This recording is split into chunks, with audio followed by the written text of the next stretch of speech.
right, we are back on this really cold day. Um, and we're gonna break down the body keep score. Yeah, big disclaimer. I won't say the biggest one we've ever done, but there's some good in this book. There's some not so good in this book. And also, Tiffany and I, at least unless Tiffany snuck that in and since we last recorded, have not published any trauma books. So I'm just gonna acknowledge that we have not written any books. We are not scholars in the field, but we have opinions. So I'm just throwing that out there because um, it's probably going to be a little bit of a spicier day today. Um, and I apologize that I have gotten the flu, so my voice is a little annoying, but we are excited to talk about this. So just pretend that I'm a very young therapist, very new Doogie Howser of therapy, and I am here. It's an old reference, which makes sure that people know I'm not Doogie Howser. Okay, Tiffany, anywhere you want to start with this? The body keeps score? Let's see. I think on my little notebook here, um, that we would talk about the core ideas, some of the research, and how these concepts play out in real life and in therapy. Yeah, so this is like the prevailing narrative about trauma out there. Like, it's a very widely sold book published in 2014. So 11 years now this book has been out there. Very, very popular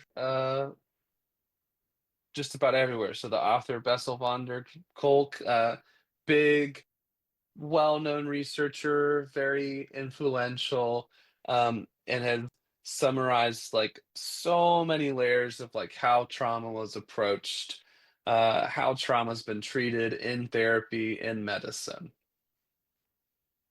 Mhm. It is I guess after reading the majority of this book, it's kind of interesting that this is still kind of held onto as like the go-to for trauma. You think it's still the go-to? I'm not an expert on if it is or if it isn't. I just know I still hear a lot of people be like, "Oh, it's the best book ever." Like, "Oh, you should totally read this book." Don't know if See, I that's been have your like experience a or not. 50-50 split amongst my therapy friends who I can't wait that when they listen to this, because honestly, like I can picture it's just a 50-50 side. The 50-50 side being like, hey, we appreciate what this book gives. It does bring some good points. There's some positives. Um, and then the other side being like, it's not a good book. It's not helpful, and there are better options out there. So I lean more that way, especially after rereading it. If it says anything, Tiffany and I have been wanting to have this episode recorded for 2 months, and we could not get through this book. And I It think was it a would have hardship. I'm just telling you all, like, we don't struggle to do the prep. We don't struggle to research or plan or connect or spend the time when we're motivated. So I'm gonna be honest, it was a chore to get through this book from my perspective. But I do know some clients who have read this book and it has been helpful. I've had other clients read this book, it's not been helpful. So again, we're just gonna acknowledge all of the mixed experiences, but um why don't we start with the positives, Tiffany, or maybe what we see as the benefits, so that way we're not back and forth. Because I do want to have a fair shake. Because even though I'm not a fan of the book, I can see some of its value. So, for one, it gives a lot of real stories of patients who have lived with trauma. It does talk about some of the success with treatment, some of the alternative treatments that um, are going on. So again, like that is I think a big positive that there's a lot of real examples. So if you're someone that has not had the chance to explore what's going on with trauma, if you're not someone that has anything to compare anything to, this book would be super helpful. Mhm. Yes, and I will say the chunk or section of the book talking about like how trauma changes the brain and the neurotransmitters and like that brain neurobiology piece can be really insightful, especially if someone doesn't understand like that piece of trauma and how it impacts your brain and your overall development on a neuron level. Do you think that, like, do you think it's a good enough, that's more your end than mine, Tiffany. Do you think it's a good enough, like, couple chapters, points made where someone could read that book and kinda have enough of an understanding to know, Mhm. how to approach things? I this is gonna probably be a sticky situation. I don't know if I think it's the best way to describe it. I think it's an effective way to describe how trauma essentially hijacks the brain's alarm system, and how he talks about like the amygdala, which is like the smoke detector for danger, the prefrontal cortex, which helps us think rationally, and the hippocampus, which organizes memory, and how when someone experiences trauma, the amygdala goes into overdrive and the prefrontal cortex kind of shuts down. I think like his description is easy to grasp, but I don't know if it's like the absolute end all be all way to talk about trauma in the brain. Okay. What else did you like, Tiffany? So you liked how it discussed neurons, you liked some of the pieces you saw. Mhm. I think one of the things that to me potentially like reading this, if I knew nothing about trauma PTSD, is that how individuals with PTSD can be triggered by things that seem random, because their brain struggles to distinguish between the past and the present because their baseline functioning level after trauma is higher than it was previous. So you're essentially having to like relearn your own interactions with your brain and like your own triggers and everything of that nature. Wow.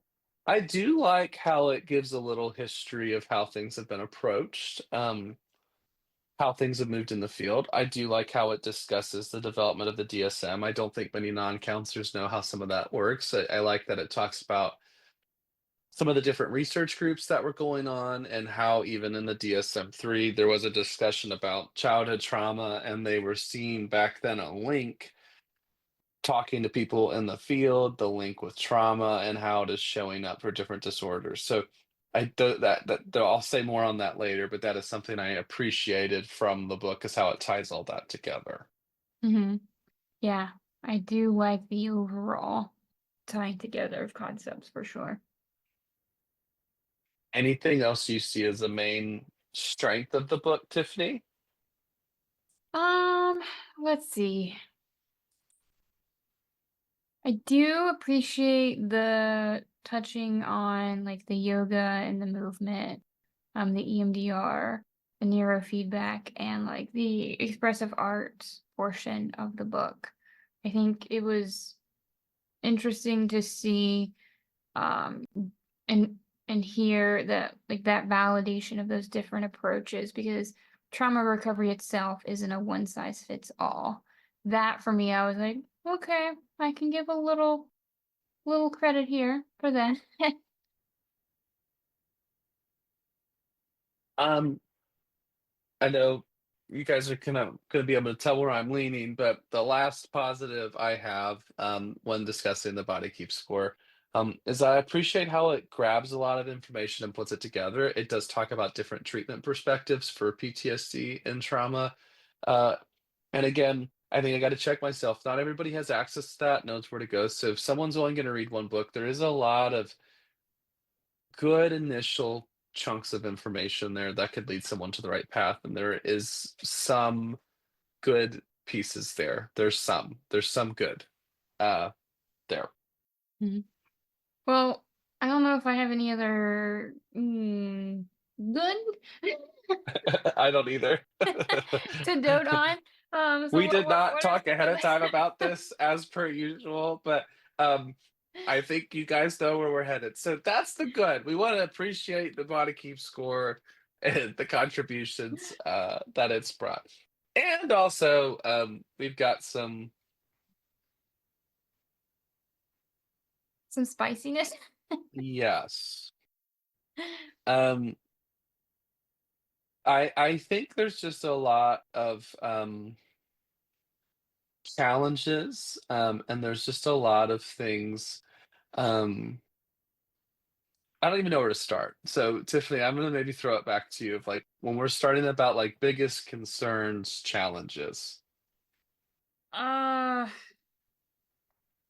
I guess from the get-go, one of the concerns I had was like if someone's reading this today, I mean, isn't aware of like the time when this was written and like what was acceptable, some of the experiments that happened throughout the book, experiments in air quotes here, um, in terms of like interactions between Vander Kolk and his patients and his like residency and all of those experiences. For me, I was like, this is not normal to test out random things on your clients and like write Yeah. down research about how it works or how it doesn't work. I was struck by like how it's this book about being trauma informed, and yet like sometimes it's tough to hear the way clients are discussed. And some of that may just be generational, but like I would not speak about my patients the way that that book Mhm. discusses some of their traumatic experiences. And it felt victim blamey at different times. Like there's a story, and I do need to give a trigger warning, like sexual assault trigger warnings. If you don't want to hear that, please just stop like listening like right now. But there's a story of someone who had been sexually assaulted as a child. They go to a teenage group home, they leave. When they leave, they then get sexually assaulted by a group of people. Uh, and like the way it's discussed is like it's blaming this traumatized person for leaving. Like, oh, if only they hadn't left or done this. But it's like, why are we not looking at the system that doesn't support someone in a situation well enough in that scenario? Why are we not looking at the system that allowed this girl to get, like, why are we blaming this? We should be in pain and sad that this happened, not like, well, it's her Mhm. fault she left. Like, that just, as someone that used to work in corrections, like, that just doesn't resonate well with me. I think that that mindset's very stigmatizing and very, like, wipe our hands of this. Like, well, if only they hadn't left, they would be okay. It's like, I don't like that. I really don't. Yeah, there were a good amount of sexual assault, uh, domestic violence discussions, that came up where I was like, oh, I don't know if I like even want to read this because it feels so icky. And it did come across in such a way where I was like, this is quote unquote revolutionary. Like the way the way that we're interacting and talking with a traumatized individual right now. Like, um, it was, yeah, it was really hard to read some of those descriptions of interactions with individuals. Yeah, I think the other piece of just kind of getting at is like it's not very system informed at all. It's very like on the one hand we talk about like military trauma and different things, but then like we're not talking about like stigma. We're not talking about all these systems and how trauma impacts. So on the one hand, I appreciate it talks about childhood trauma. It talks about some of the concerns and how it links to everything. But then it's like, man, did I they go a different direction with it? So I think they got to this fork in the road and then be like, well, and that's up to them how they handle it versus like what about the systems that like carry out these traumas and continue them. Hmm. Yeah, that as well. Which reminds me, one of the points I know it was pretty early on in the book that I wanted to talk to you more about is um how he treated his veterans in terms of like making them like either relive experiences via the groups, via the therapy, and then like making them look at these ink blots and kind of like this weird, I don't know if I want to say just this weird choice to have them like constantly relive and keep talking about uh their trauma. I mean, do you get angry? Like I get angry. Like I'm kind of pissed talking about like I honestly like it's frustrating to like I mean it's a conversation I'm willing to have, but like honestly, before we started recording, I was like, I won't read this book for another 10 years. Like no one's gonna convince me no, like, oh, you have to I'm not rereading this book for another 10 years. And by then I'm sure it'll be worse. Like I'm sure it'll be worse.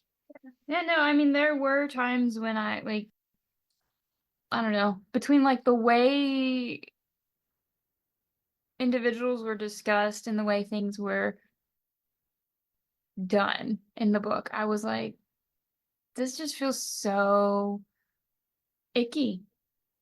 Like so icky. And like I would never want a client to like come in and consistently repeat and relive a trauma unless it was something they were like, I want to do this. Yeah, and I just yeah, it just like it's a fundamental book and I appreciate how it puts things together, but like I just don't understand like and I don't know. Maybe it's just generational difference or perspective difference, but it's like I on the one hand it's so trauma informed, and on the other hand, I'm like, how do you get that close to the real clear lens and then like go another I don't know. It's like I felt like we were all on the same page reading the book. I don't know. I felt like I was with them and then like the conclusions of the findings is what I'm not with them on, and that's what I think as we move forward. Like I think there's a great profound thing in this book about talking about childhood trauma and the link to substance use, and really great point in the book is that if you wanted to do nothing else but to prevent more mental health or addiction, like find ways to prevent childhood trauma. And I'm like, yeah, that's a really great point. um but the ways of managing it, the ways of like what that means and going like, oh, it's just think we just go different directions. And so maybe it's just like if it could have been spelled out um better as well. Yeah. Um What was one of the conclusions that were drawn in the book that you were just like, this is absolutely, I can't be on board with it? anything else you have is maybe like a big critique? No, that's totally fine. I asked the question. Okay. Give it all. Oh wait, well you can go ahead. What do you want us to focus on with that question though? I was just curious as to like what are one of the conclusions in the book where you just felt like maybe it was like the most egregious, I can't be on board, conclusion that the book made based on some of the things that were being done. Like from a lens of like this book Yeah. is trying to say I'm trauma informed. I think I've already said it, but it's that one. Yeah, I mean, I don't even want to say her. I mean, there's a name given in the book, like maybe it was I don't even want to say her name. It just feels like really blaming of this person. So there's a scenario in the book that I've already referenced. Like, I can't, I would never feel comfortable if a therapist spoke to a patient of mine like that. I would never feel comfortable speaking to a client of mine like that about their trauma. Um, it seemed very much like there was blame being placed on individual actions. And I just don't know how that was a helpful thought exercise. I don't know how someone is writing a book like this about trauma and then it's Mhm. like still. So I think that's my biggest like it just like not left the best feeling afterwards of like, okay, well this is this or this is this. Yeah, I think there was a lack of humanness in discussing some of the cases, and it was just a little like I don't know, just like that was it. Their traumas and this is it and that's their stuff and they make mistakes, and I would not use language like that. Mhm. Yeah. It sounds like the quote unquote trauma informed presentation they're giving doesn't align with like the trauma informed definition of today. Yeah, that's my biggest Mhm. So like disagreement. for people who have either read the book or consider reading the book, um, how would you, based on like the book's overall definition, how would you define from the book's lens, what they mean by trauma informed. From the book lens, Hmm. I think they would say looking at factors going on behind the person, like what have they gone through. Um, I think that would be what the book thinks their definition is and what they've talked about throughout is like looking at what are the things that have gone on for that person, what are their experiences, how has that impacted them. Hmm. What would you say would be the definition? Uh, so it's interesting because this book is considered like trauma informed, but there is no like explicit definition in the book of like what that means.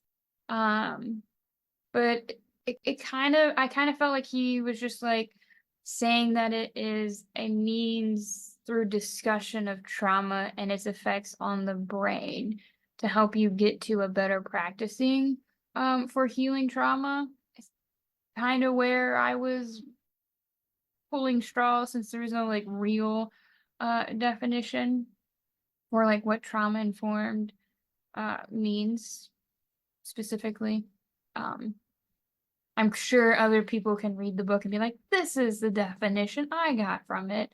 But I found it very difficult to like actually pull like a trauma informed definition from it. Yeah, well, and I think that's difficult beyond just this book. There is no one set definition like trauma informed. So like you can go online and probably find 7,000 different definitions. There's some overlap, so I think it's about considering the lens of the person. So I I mean, don't know if that's unique to the book as like an issue, but it is ironic that that's a problem in a book that's seeking to come forward and advance the field and Hmm. increase how we're taking care of patients.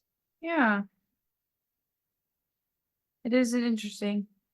I guess like especially considering like now when I think about being trauma informed and how that means people are actively working to integrate trauma awareness into policies, practice, and interactions to help create a safe, empowering, and healing centered environment versus some of the case studies that were presented in this book didn't feel like that like it aligned with that like current ideation of like what trauma informed means.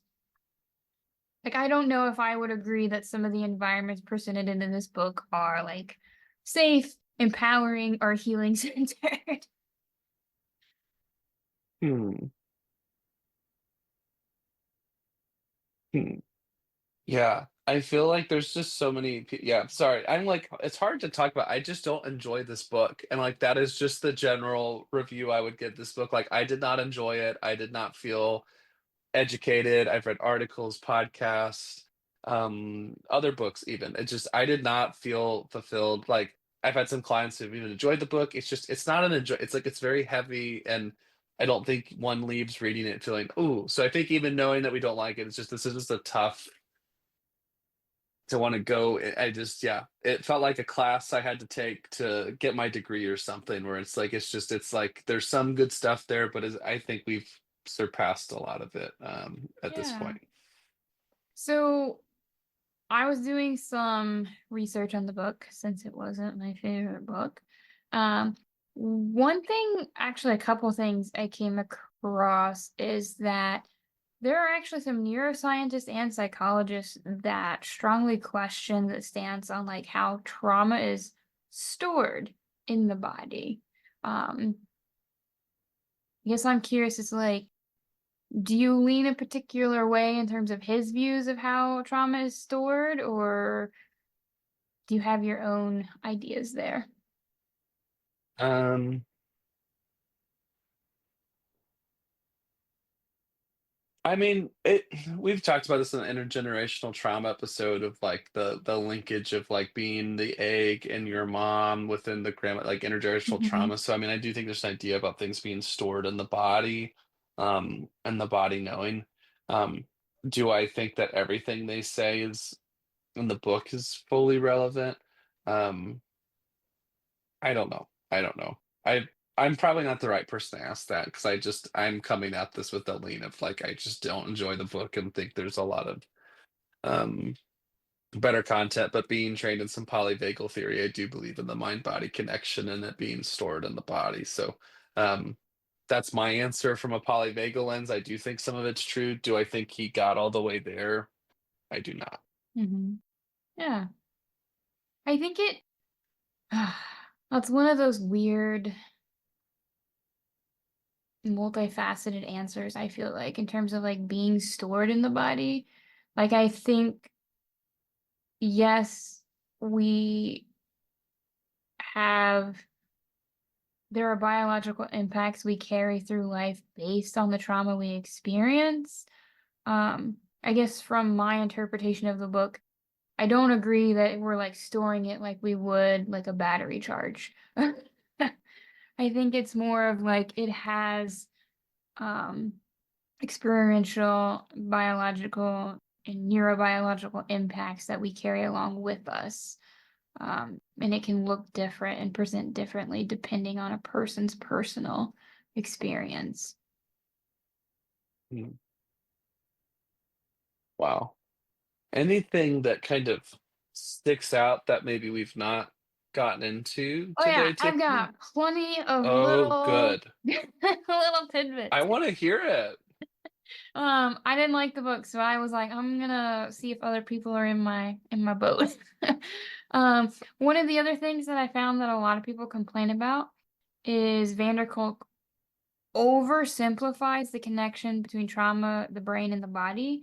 And he doesn't actually go into detail about like how complex the relations really are. He makes it seem like it's this super simple trauma happens, it impacts the brain, it impacts the body. We can make healing happen. Um, and I mean, even some critics say that like the neuroscience that he presents may not be entirely accurate or fully backed by empirical evidence. Um, don't I'm not like a expert on like neuroscience. I don't have like a degree, but that's some of the critical standpoints that I found when doing some research. Interesting. So yeah. The other thing that I found that was really interesting is that in 2018, Kolk was actually fired from his own trauma center due to accusations of workplace mistreatment and abusive leadership. Oh, So, well, uh, I don't know if that typically, I don't know if that surprised me based on some of the ways that like some of the interactions in the book were discussed, which I kind of clinically from my professional lens was like, this feels a little bit abusive. Not in the sense of like classical definition of abusive, but it just didn't feel clinically accurate in terms of how you would want to treat a client. But kind of ironic given his trauma informed care. And but like it wasn't that trauma informed. Do you know what I mean? Like if that's trauma informed, then like maybe I do need a book. Do you know what I like the way he talked is not like it would not hold up. Like truly, like it would not hold up in a trauma informed training. Like this is how you should speak to people, speak about people, from a trauma informed lens. Mhm. Um,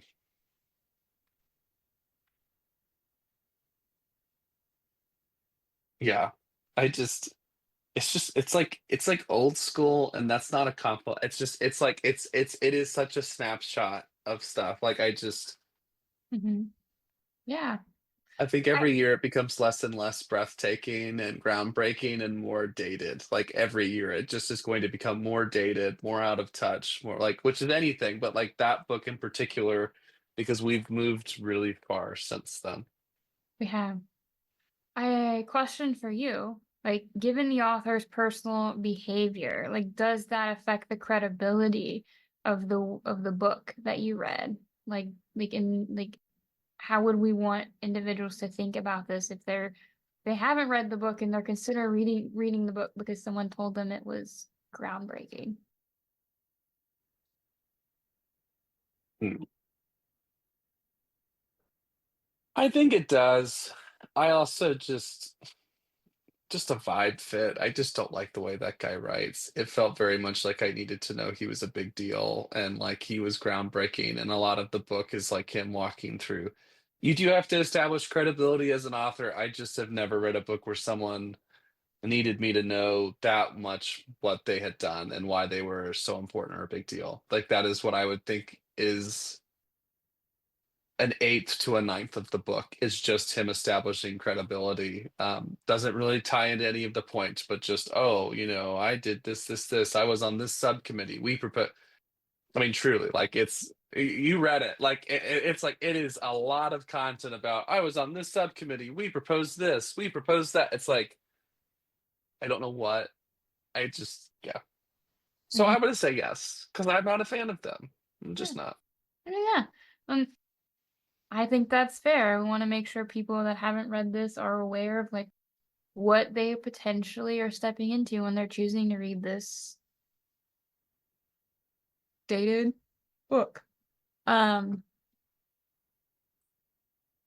so another thing that experts kind of don't particularly like about the book is that it pathologizes, which I'm probably not pronouncing that right. English is hard, guys.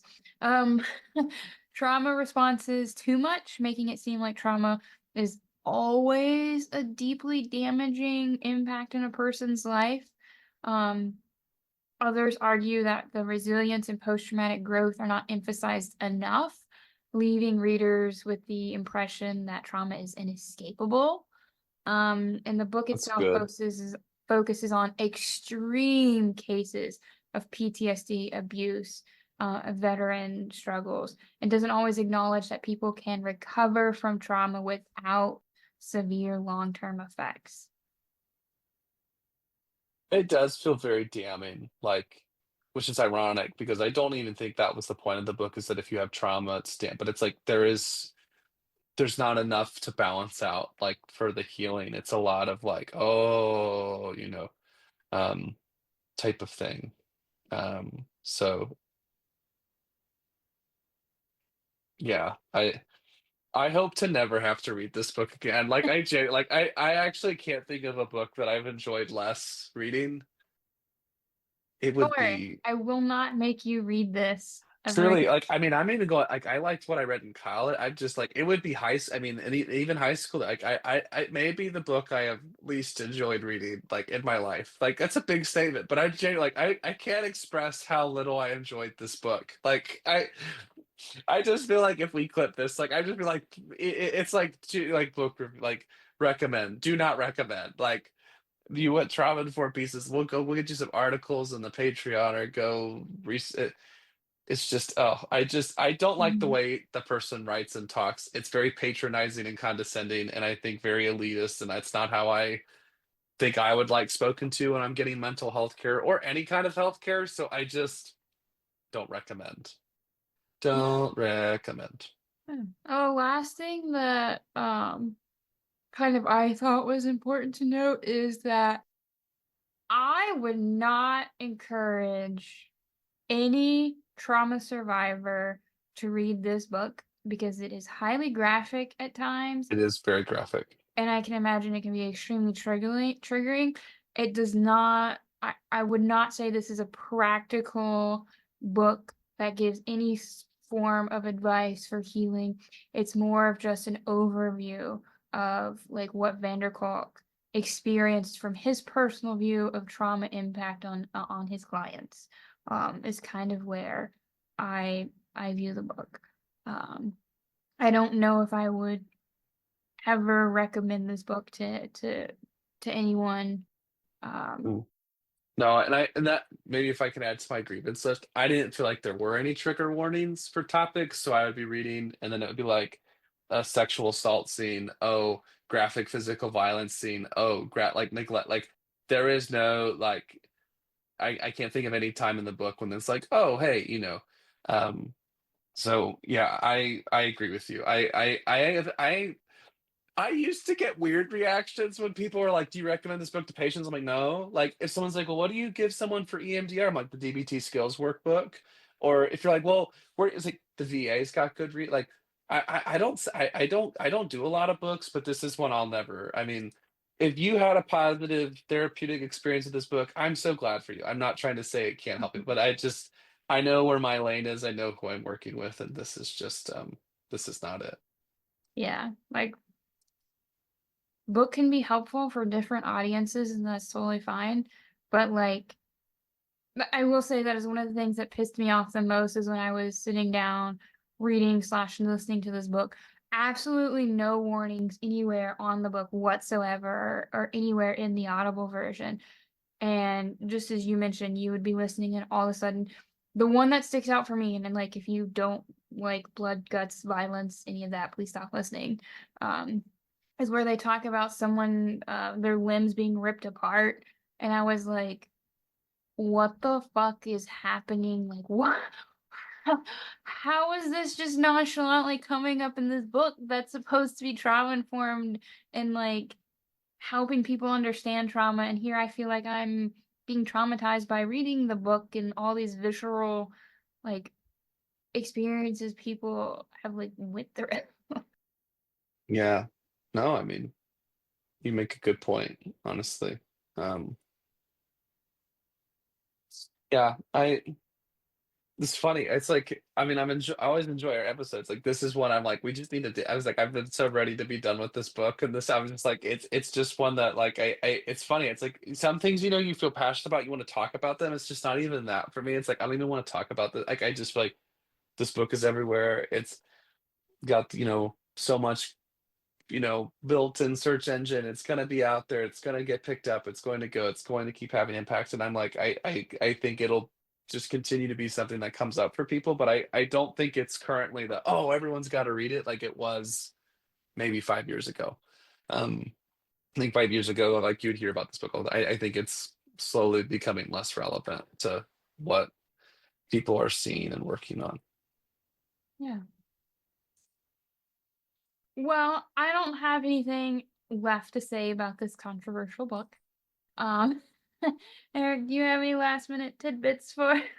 No, I just want to say, we just want to acknowledge that anyone can be helped by a lot of different things. So we don't want to discourage anyone if you've been helped by this book. We all work with different types of people. And so for us, this is not a book that we would recommend to our patients and not one we would be working from. But so that's, I guess, the last thing I'll throw out if you have anything else. Yeah, no, I mean, I agree with you.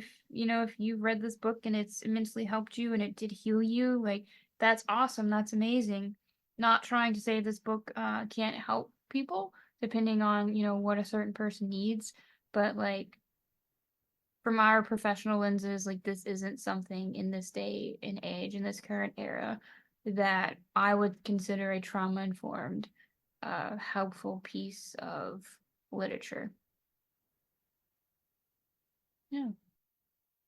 That being said, you can follow us on Patreon, Spotify, Facebook, Instagram. We have all the things. Keep an eye out for our newest episodes, and I think next time we're going to be diving into some more trauma, per usual.